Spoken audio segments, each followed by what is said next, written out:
सध्या राज्यभरामध्ये जर पाहिलं तर कांद्याचे भाव झपाट्याने उतरल्याचे पाहायला मिळत आहे। त्यामुळे कांदा व्यापारी शेतकरी जो आहे तो देखील संकटात आल्याचा पाहायला मिळत आहे। मी सध्या छत्रपती संभाजीनगरच्या कांदा मार्केट या ठिकाणी जर बघितलं तर कांदा जो आहे तो शेतकऱ्यांनी विक्रीसाठी आणलेला आहे। मात्र या ठिकाणी केवळ 600 रुपये क्विंटलापासून ते 1100 रुपये क्विंटलापर्यंत शेतकऱ्याला कांद्याला दर मिळत आहे। एकीकडे जर पाहायला गेलं तर शेतकरी हा अतिवृष्टीमध्ये मोठा नागडा झाल्याचा पाहायला मिळतो। शेतकऱ्यांचं मोठं नुकसान जे आहे ते झालं होतं।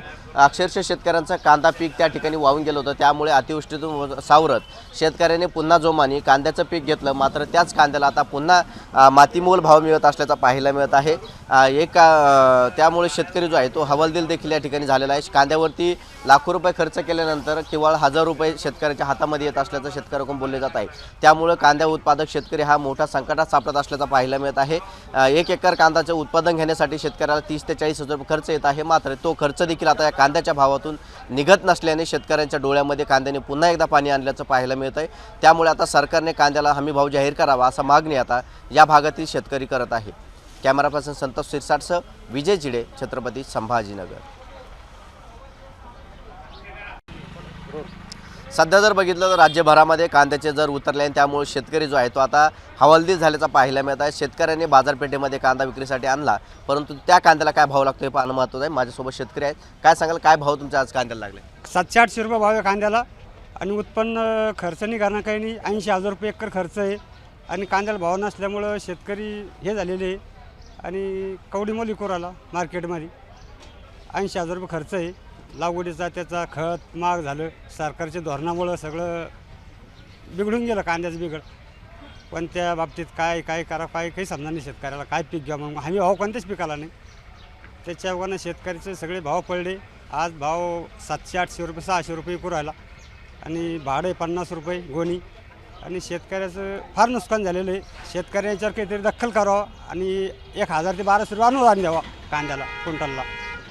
कुठून आणलं होता, किती कांदा आणला, काय भाव मिळाला तुम्हाला? भाव काय यावर्षी सगळा कवडीमोल विकू राहिला। 1 एकर कांद्याला कमीत कमी 80,000 रुपये खर्च आहे। किती कांदा तुम्ही आज विक्रीसाठी आणला होता, किती पैसे तुमच्या हातात आले, किती खर्च लागला होता? आज मी आणली ती 50 गुण, सगळं जाऊन सगळं करून काय 50 गुणीमध्ये 10,000 रुपये बसले।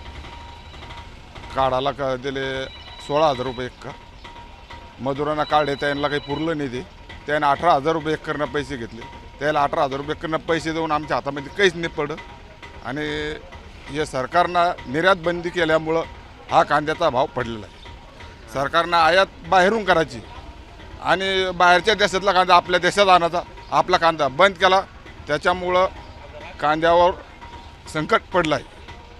किती कांदा तुम्ही आणला होता आज, किती पैसे तुम्हाला भेटले? आम्ही कांदा आणला 80 गोणी, तर आम्हाला कमीत कमी 80 गोणीत भेटले आणि 15-16 हजार रुपये, काहीच पुरलं नाही आणि भाडं तोडून सगळं आम्ही 80 गोणीत 15-16 हजार रुपये भेटलेले आहेत। भाडं जाऊन किती पैसे उरले तुम्हाला? 15-16 हजार उरते बस, अजून पट्टी नाही पाहिली मी, 15-16 हजार पुरते बस। 15-16 80 गोणीमध्ये 500 रुपये 400-600 रुपये पण पैसे बसत नाही। कमीत कमी हमी भाव 2022 पाहिजे कांद्याला। नक्की जर पाहिलं गेलं तर शेतकरी जे आहे ते अजून देखील माझ्यासोबत आहे। काय सांगाल किती भाव तुमच्या कांद्याला, किती माल तुम्ही या ठिकाणी आणला? मी कांदा विकत घेत असतो, पण शेतकऱ्याचा भाव जो कांदा आहे, शेतकऱ्याच्या कांद्याला भाव खूपच कमी झालेला आहे, कारण की आवक पण वाढलेली आहे आणि निर्यात बंद केल्यामुळं शेतकऱ्याच्या कांद्याला भाव मिळू नाही लागला आणि आता सगळीकडनंच कांदा लावल्यामुळे कांदा वाढतो आहे आणि त्याच्यामुळे शेतकऱ्याच्या कांद्याला भाव मिळू नाही लागला आणि शेतकरी खूप फसत चालला आहे। नक्की जर पाहिलं गेलं शेतकरी जो आहे तो दुहेरी संकटात सापडताना पाहायला मिळत आहे। कांद्याची साठवणूक केली तर तो सडतोय आणि विक्रीसाठी आणला तर तो शेतकऱ्यांना रडवतोय, अशी परिस्थिती जी आहे ती आता या ठिकाणच्या शेतकऱ्यांवरती निर्माण झालेली आहे। कॅमेरा पर्सन संतोष सिरसाटसह विजय चिडे, छत्रपती संभाजीनगर।